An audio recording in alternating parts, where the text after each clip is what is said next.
Hello बच्चों, physics की आज की क्लास में आपका स्वागत है। आज अपना लेक्चर नंबर 6 है। अपना टॉपिक है लोह चुंबक की व्याख्या, एक्सप्लेनेशन ऑफ द फेरोमैग्नेटिज्म।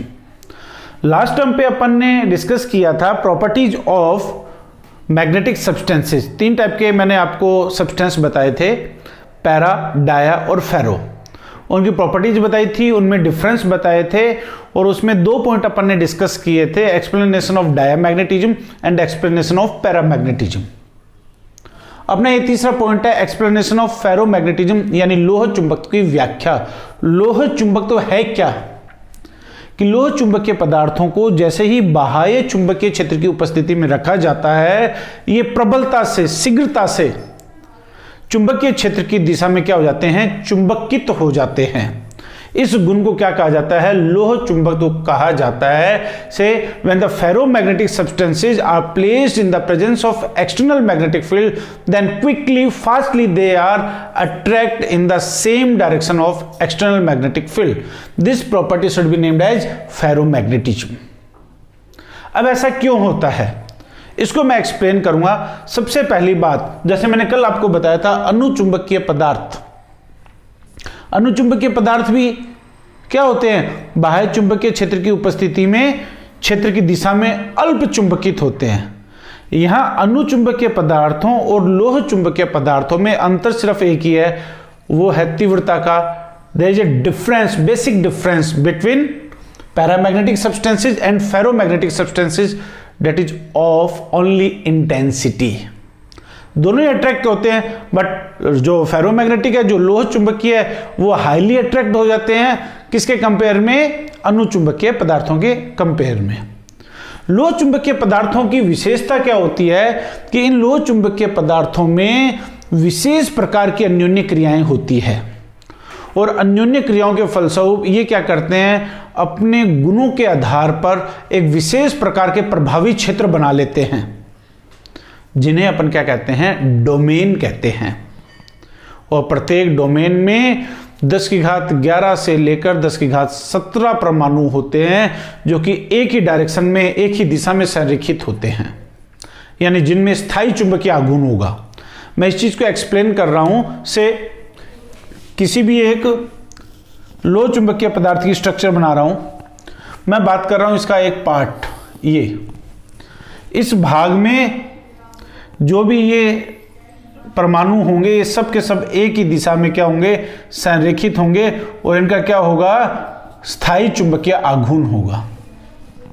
से in the ferromagnetic substances there are mutual reactions between the atoms, and on the basis of these mutual reaction interactions they form a specific field which have the direction in a particular direction and having permanent magnetic moment, that is named as domain। इसको अपन क्या कहेंगे, domain कहेंगे। एक domain बन गया ये। But for the other substance, इसमें जो डोमेन स्ट्रक्चर होगी वो इस तरह से होगी, जिसकी जो डायरेक्शन है वो पड़ोसी नेबरिंग डोमेन से क्या होगी, डिफरेंट होगी। Same thing for the third part, this one. ये अलग अलग डोमेन्स बन रहे हैं। मैंने तो एटम्स, नंबर ऑफ एटम्स बहुत कम बताए हैं, एक्चुअल में इनमें नंबर ऑफ एटम्स बहुत ज्यादा होते हैं। से इस तरह से कर दिया है ये, दिस वन से दिस वन, 3 4 5, इस तरह से ये डोमेन स्ट्रक्चर मैं बना रहा हूं। इसको मैं एक्सप्लेन कर सकता हूं एक छोटे से एग्जांपल से। किस तरीके से अपन एक्सप्लेन करें कि एक क्लास में काफी सारे नंबर ऑफ स्टूडेंट्स हैं, काफी सारे स्टूडेंट्स का ग्रुप है। उन स्टूडेंट्स की सबकी जो प्रकृति है, सबका जो नेचर है, वो क्या होगा, अलग अलग होगा। यदि उन सब स्टूडेंट्स को एक साथ छोड़ दिया जाए क्लासरूम में, तो स्टूडेंट्स क्या करेंगे, आपस में अन्योन्य क्रिया, म्यूचुअल इंटरेक्शन यानी इंटरेक्शन करेंगे। मान लो 7 बच्चों का जो ग्रुप है वो पढ़ने का शौकीन है, पढ़ने में इंटरेस्ट रखता है, तो वो क्या करेगा, अपना एक ग्रुप बना लेगा, दैट इज वन डोमेन। ठीक इसी तरीके से कुछ स्टूडेंट्स ऐसे हैं जिनका गेम्स में इंटरेस्ट है, वो सिर्फ गेम्स की बात करना पसंद करते हैं, वो अपना एक दूसरा ग्रुप बना लेंगे। मतलब उस ग्रुप में जो 7 स्टूडेंट है उन सब की प्रॉपर्टी सेम है, उन सबका इंटरेस्ट सेम है, बट नेबरिंग डोमेन से क्या है, डिफरेंट। इसी तरीके से कोई तीसरा ग्रुप होगा जिसको सिर्फ खाने का शौक है, ईटिंग, तो वो अपना एक ग्रुप बना लेगा अलग। यानी उस ग्रुप में जितने भी स्टूडेंट होंगे वो सब के सब एक ही डायरेक्शन में अलाइंड है, but different to the neighbouring domain. वही स्ट्रक्चर मैंने यहां बनाई है, किसके लिए, लोह चुंबकीय पदार्थों के लिए, कि इसमें जो परमाणु है वो आपस में अन्योन्य क्रिया करके क्या करते हैं, विशेष प्रकार के प्रभावी क्षेत्र बनाते हैं, इफेक्टिव रीजन्स बना लेते हैं, जिनको अपन क्या कहते हैं, डोमेन कहते हैं। और एक डोमेन में अप्रोक्सीमेट 10⁻11 से 10⁻17 जो परमाणु होते हैं, इनमें स्थायी चुंबकीय आघूर्ण होता है, बट ये पड़ोसी डोमेन से डायरेक्शन क्या होती है, डिफरेंट होती है, जिसके कारण एक दूसरे के चुंबकीय आघूर्ण को क्या कर देते हैं, निरस्त कर देते हैं, और इसमें नेट चुंबकीय आघूर्ण क्या हो जाता है, 0 हो जाता है। इसीलिए क्वेश्चन बनता है बहुत अच्छा इसमें कि प्रत्येक लोहे का टुकड़ा चुंबक नहीं होता। Each iron piece does not behave like a magnet due to domain structure. एक डोमेन में जितने भी एटम्स होंगे उनकी डायरेक्शन तो सेम होगी, उसके कारण तो उसमें परमानेंट मैग्नेटिक मोमेंट होगा, स्थायी चुंबकीय आघूर्ण होगा, बट उसकी डायरेक्शन पड़ोसी डोमेन से क्या होगी, अलग होगी, उसकी डायरेक्शन पड़ोसी डोमेन से क्या होगी, अलग होगी। तो ये एक दूसरे को क्या करते जाएंगे, निरस्त करते जाएंगे, कैंसिल करते जाएंगे, जिसके कारण जो नेट चुंबकीय आघूर्ण है, जो परिणामी चुंबकीय आघूर्ण है, वो कितना हो जाएगा, 0 हो जाएगा। और अपन कह सकते हैं प्रत्येक लोहे का टुकड़ा चुंबक नहीं होता। इसको मैं और एक एग्जांपल से यहां पर समझाता हूं। अपन बात करते हैं एक फेरोमैग्नेटिक सब्सटेंस की, एक लोह चुंबकीय पदार्थ की, इस तरह से, जिसमें 4 डोमेन बने हुए हैं। मैंने एक एग्जांपल लिया है, नंबर ऑफ डोमेन्स कितने हैं, 4। अपन स्ट्रक्चर डिस्कस कर रहे हैं एक फेरोमैग्नेटिक सब्सटेंस की, इस तरह से 1 2 3 and 4, 1 2 3 and 4, 1 2 3 and 4। Same thing, ये 4 अलग अलग डोमेन हैं, बहुत ध्यान से देखेंगे। ये number 1 domain, number 2, number 3, number 4। प्रत्येक डोमेन में जो परमाणु है एक ही दिशा में है, लेकिन इसके चुंबकीय आघूर्ण को ये निरस्त कर देगा, इसके चुंबकीय आघूर्ण को ये निरस्त कर देगा, यानी नेट मैग्नेटिक मोमेंट कितना हो गया, 0 हो गया, परिणामी चुंबकीय आघूर्ण 0। किसकी अनुपस्थिति में, बाह्य चुंबकीय क्षेत्र की अनुपस्थिति में। लेकिन जैसे ही इन पदार्थों को बाह्य चुंबकीय क्षेत्र में रखा जाता है, इन the presence of external magnetic field, तो 2 तरह से ये पदार्थ क्या हो जाते हैं, चुंबकित हो जाते हैं। By 2 types these substances are magnetised and show the property of ferromagnetism, यानी लोह चुंबक को व्यक्त करते हैं। किस तरह से, नंबर 1,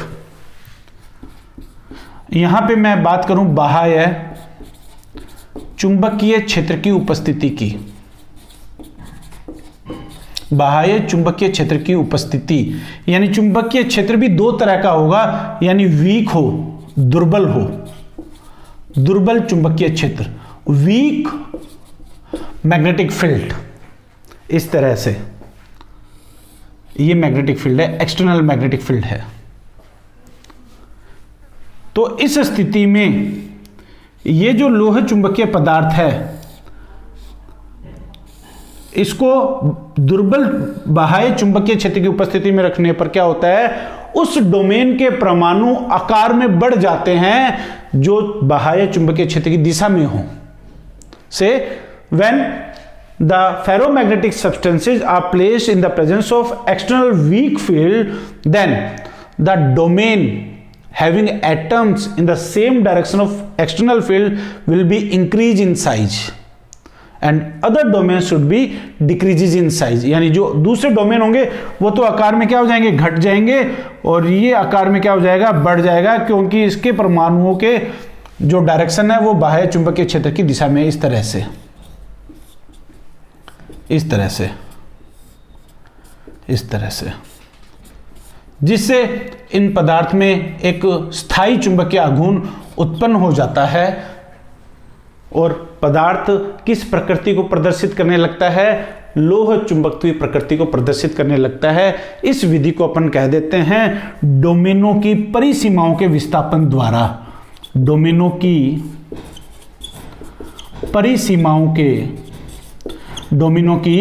परिसीमाओं के विस्थापन द्वारा, चुंबकन विस्थापन द्वारा, by the displacement of boundaries of domains. मैं फिर रिपीट कर रहा हूं, when ferromagnetic substance is placed in the presence of weak magnetic field, then the domain increase the size which are in the same direction of external field, and other should be decreases in size, due to which net magnetic moment should be produced. This is named as ferromagnetism, and this method is named as the magnetization by the displacement of boundaries of domains.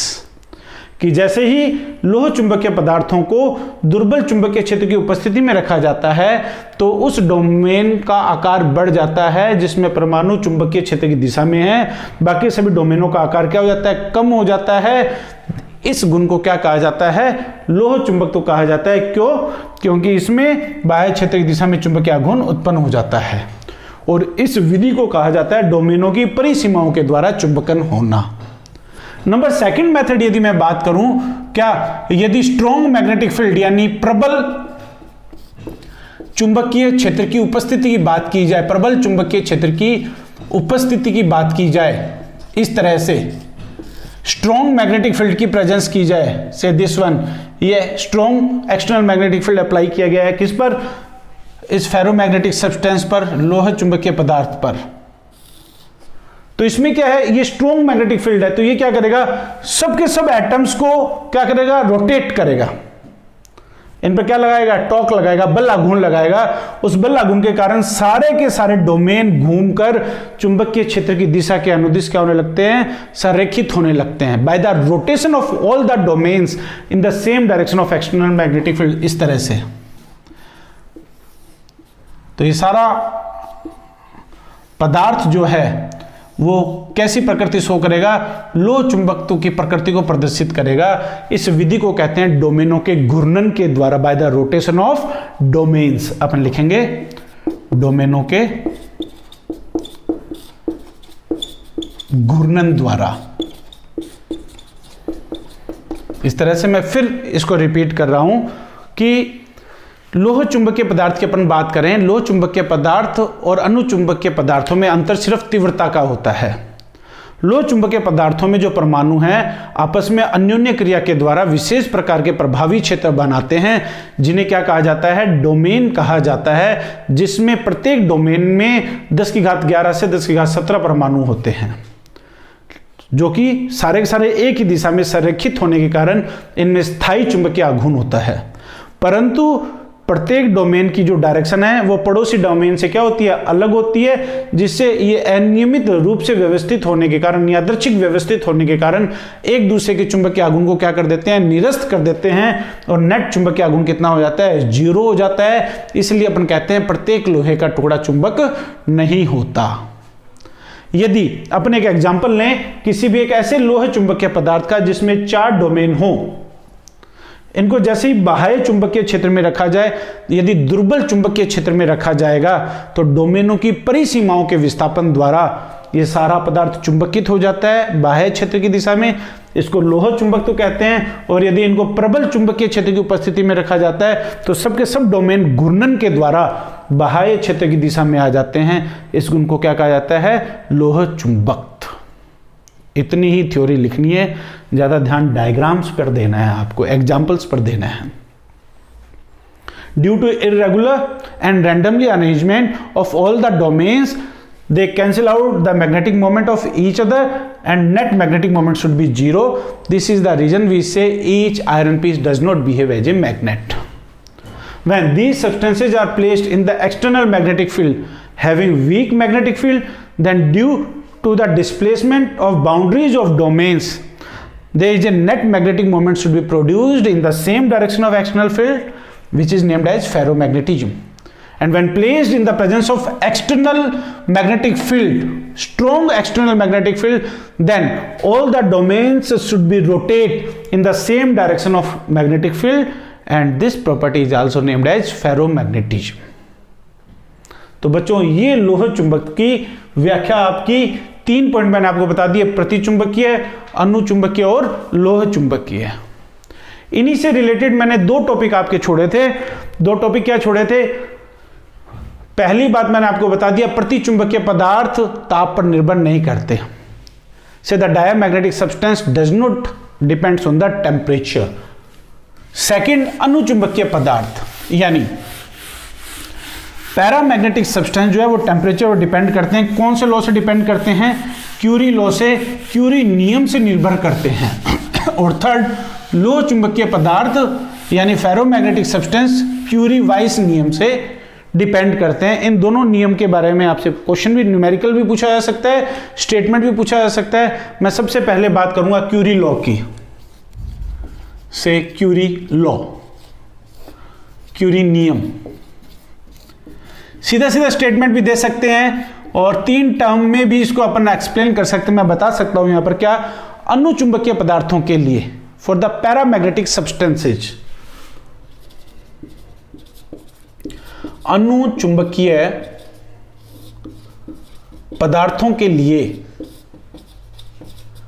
अनुचुंबकीय पदार्थों के लिए Curie नियम कहता है, Curie नियम के अनुसार अनुचुंबकीय पदार्थों के लिए जो चुंबकन तीव्रता है for the paramagnetic substances, the magnetization intensity is directly proportional to B naught, यानी मैग्नेटिक इंडक्शन के प्रोपोर्शनल होती है, चुंबकीय प्रेरण के समानुपाती होती है। समीकरण number 1। Also I is inversely proportional to absolute temperature, चुंबकन तीव्रता का मान परम ताप के व्युत्क्रमानुपाती होता है। I is inversely proportional to absolute temperature, but परंतु B0 is directly proportional to H, कि जो मैग्नेटिक इंडक्शन है, चुंबकीय प्रेरण है, बाह्य चुंबकन क्षेत्र के समानुपाती होता है। समीकरण 1, 2 व 3 से I समानुपाती आ जाएगा H/T, या मैं लिख सकता हूं I/H is directly proportional to 1/T, यानी I/H समानुपाती 1/T के। और अपन जानते हैं I/H इज इक्वल टू काई, यानी क्या, मैग्नेटिक सस्पेबिलिटी क्या होती है, चुंबकीय प्रवृत्ति। ये वैल्यू पुट करेंगे तब अपने पास ये फॉर्मूला आ जाएगा, काई समानुपाती 1/T। ये क्यूरी नियम का वास्तविक स्टेटमेंट है। क्यूरी नियम क्या कहता है? अनुचुंबकीय पदार्थों के लिए चुंबकीय प्रवृत्ति परम ताप के व्युत्क्रमानुपाती होती है। चुंबकीय प्रवृत्ति परम ताप के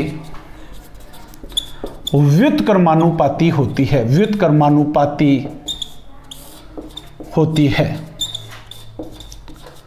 से the magnetic susceptibility is inversely proportional to absolute temperature, equation number 4। और यदि प्रोपोर्शनल साइन को रिप्लेस करें तो यहां एक कांस्टेंट आ जाएगा, डेट इज C, से काई इज इक्वल टू C/T, जहां वेयर C जो है एक समानुपाती नियतांक है, एक प्रोपोर्शनल कांस्टेंट है, जिसको क्या कहते हैं, क्यूरी नियतांक।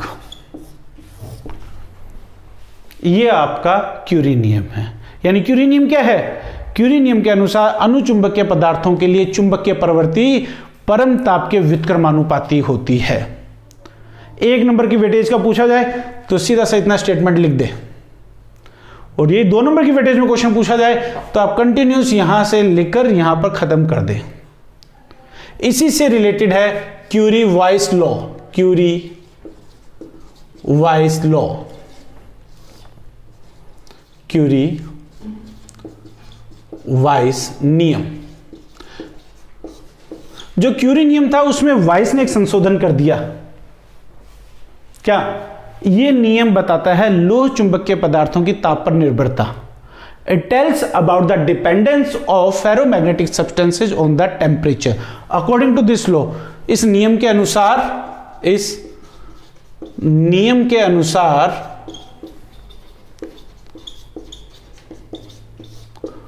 लोह चुंबकीय पदार्थों के लिए, लोह चुंबकीय पदार्थों के लिए जो चुंबकीय प्रवृत्ति है, चुंबकीय प्रवृत्ति chi, that is equal to C upon T minus TC, equation number first. यानी according to Curie Weiss law for the ferromagnetic substances magnetic susceptibility is given by this equation, that is C upon T minus TC। एक छोटा सा difference है, this is for the paramagnetic अनुचुंबकीय पदार्थों के लिए and that is for the ferromagnetic यानी लोह चुंबकीय पदार्थों के लिए एक छोटा सा डिफरेंस है, दैट इज TC, जहां वेयर TC क्यूरी ताप है, क्यूरी टेम्परेचर है। इस पर डेफिनेशन, इसका एग्जाम्पल बोर्ड एग्जाम में पूछा गया है। क्यूरी टेम्परेचर की मैं बात करूं, क्यूरी ताप की मैं बात करूं, से क्यूरी टेम्परेचर, क्यूरी ताप वह ताप जिससे ताप को यदि और ज्यादा बढ़ाया जाए तो पदार्थ, लोह चुंबकीय पदार्थ अपने चुंबकत्व के गुण को खो देता है। जब लोह चुंबकीय पदार्थ अपने गुण को खो देगा तो किस में बदल जाएगा? अनुचुंबकीय पदार्थ में बदल जाएगा। से it is the temperature on which ferromagnetic substance lost his magnetic properties and converted into paramagnetic substances. That temperature is named as Curie temperature for iron. लोहे के लिए राजस्थान बोर्ड में कई बार क्वेश्चन पूछा जा चुका है। लोहे के लिए जो क्यूरी टेम्परेचर है that is 1043 केल्विन। ये आपका होता है लोहे के लिए 1043 केल्विन। अपन बात करते हैं इसमें कोबाल्ट के लिए अप्रोक्सीमेट 1093 केल्विन। आपको मेनली लोहे के लिए एक के लिए ध्यान रखना है, आयरन के लिए, लोहे के लिए जो टेम्परेचर आएगा वो आपका आ जाएगा 1043 केल्विन। कोबाल्ट के लिए आपको मैंने बताया है 1093 नहीं, 1093 नहीं होगा, ये आपका आएगा 1394 केल्विन, 1394 केल्विन। इसलिए गैडोलिनियम के लिए भी है और भी देख सकते हैं, निकल के लिए देख सकते हैं, निकल के लिए 600 समथिंग होता है। आपको सिर्फ आयरन के लिए ध्यान में रखना है। 2-3 बार ये क्वेश्चन बोर्ड एग्जाम में पूछा जा चुका है। लोहे के लिए क्यूरी ताप लिखिए। ठीक इसी तरीके से मैं बात करता हूं, एक छोटा सा ग्राफ है। यदि मैं बात करूं टेम्परेचर की, ताप की, और मैं बात करता हूं मैग्नेटिक मोमेंट चुंबकीय आघूर्ण की, at T = 0 kelvin ferromagnetic substance के लिए, लोह चुंबकीय पदार्थों के लिए जो चुंबकीय आघूर्ण है वो मैक्सिमम होता है, संतृप्त अवस्था में होता है, सैचुरेटेड पोजीशन में होता है, इस पोजीशन में। लेकिन जैसे जैसे टेम्परेचर बढ़ाएंगे इसका मैग्नेटिक मोमेंट क्या होता जाएगा? कम होता जाएगा। और एक टेम्परेचर पर यहां पर T = TC पर जो लोह चुंबकीय पदार्थ है उसके चुंबकीय गुण क्या हो जाएंगे? खत्म हो जाएंगे। Ferromagnetic substance lost their magnetic properties, that temperature is Curie temperature. Graph आपसे पूछा जा सकता है।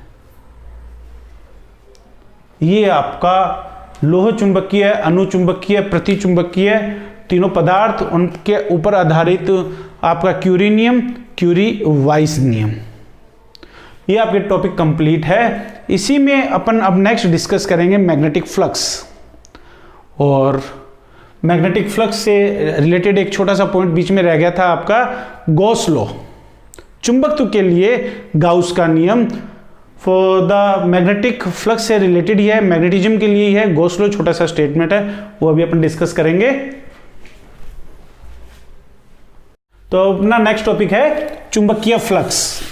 हालांकि चुंबकीय फ्लक्स इसमें टॉपिक मेंशन नहीं किया हुआ है, आपके टॉपिक मेंशन किया हुआ है चुंबकत्व के लिए गाउस का नियम, Gauss law for the magnetism, but वो रिलेटेड है मैग्नेटिक फ्लक्स से। मैग्नेटिक फ्लक्स अपन नेक्स्ट चैप्टर में डिस्कस करेंगे। EMI इलेक्ट्रोमैग्नेटिक इंडक्शन में मैं यहां बता रहा हूं टॉपिक है अपना चुंबकीय फ्लक्स से मैग्नेटिक फ्लक्स। जैसे इलेक्ट्रिक फ्लक्स था, विद्युत फ्लक्स था, कि किसी भी दिए गए पृष्ठ के अभिलंबवत गुजरने वाली विद्युत बल रेखाओं की संख्या, number of electric field lines passing normally through the given surface. Same thing magnetic flux को भी आप ऐसे डिफाइन करेंगे, क्या, किसी भी दिए गए पृष्ठ के अभिलंबवत, ये कोई भी एक पृष्ठ है, किसी भी दिए गए पृष्ठ के अभिलंबवत गुजरने वाली चुंबकीय बल रेखाओं की संख्या, number of magnetic field lines passing normally to the given surface is named as magnetic flux. क्योंकि किसी भी दिए गए पृष्ठ का जो एरिया है, एरिया वेक्टर एलिमेंट लेते हैं और जिसकी डायरेक्शन अपन क्या लेते हैं, perpendicular to the plane in the outward direction. यहां एक मैं छोटा सा अल्पांश ले रहा हूं, एक छोटा सा एलिमेंट ले रहा हूं ये इसका एरिया से DA, तब इस अल्पांश से संबद्ध जो चुंबकीय फ्लक्स है d phi b that is equal to B dot DA। यह फ्लक्स की दूसरी परिभाषा है। किसी भी दिए गए पृष्ठ पर स्थित अल्पांश से संबद्ध चुंबकीय फ्लक्स का मान आरोपित चुंबकीय क्षेत्र की तीव्रता और सदिश क्षेत्रफल के अदिश गुणनफल के बराबर होता है। So the magnetic flux linked with the small element on the surface is defined by scalar product of applied field intensity to vector area element। इसी को सॉल्व करने से equation number first d phi is equal to B dA cos theta if theta is equal to 0 cos 0 is equal to 1 d phi is equal to B dA। ये maximum होगा, अधिकतम होगा। यदि मैं बात करता हूं theta is equal to 90 cos 90 is equal to 0 then flux is also equal to 0 और थीटा 180 पर cos 180 -1 हो जाएगा, उस कंडीशन में फ्लक्स आ जाएगा -B dA। अपन बात करते हैं मात्रक की, यूनिट्स की।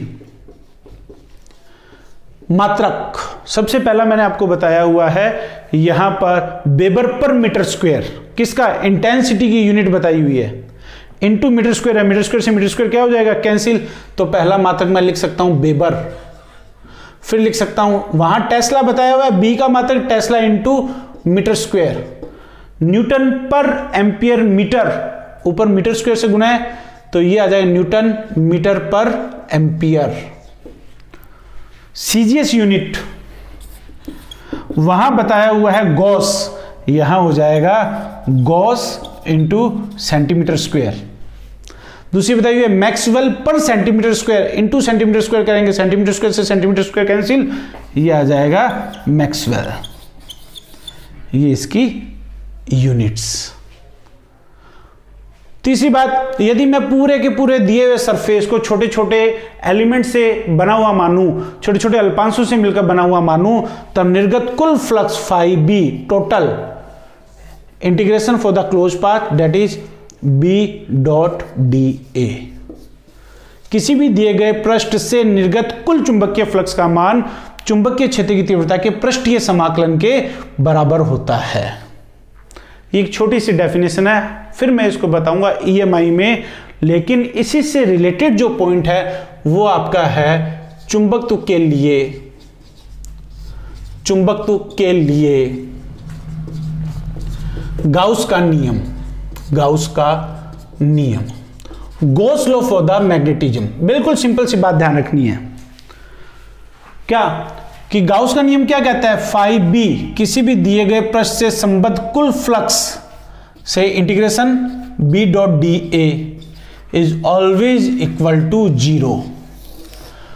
चुंबकत्व के लिए गाउस का नियम क्या है, किसी भी बंद पृष्ठ के लिए चुंबकीय क्षेत्र की तीव्रता का पृष्ठीय समाकलन कितना होता है, 0 होता है। किसी भी दिए गए बंद पृष्ठ के लिए चुंबकीय फ्लक्स का मान कितना होता है, 0 होता है। So the magnetic flux linked with the closed surface is always 0.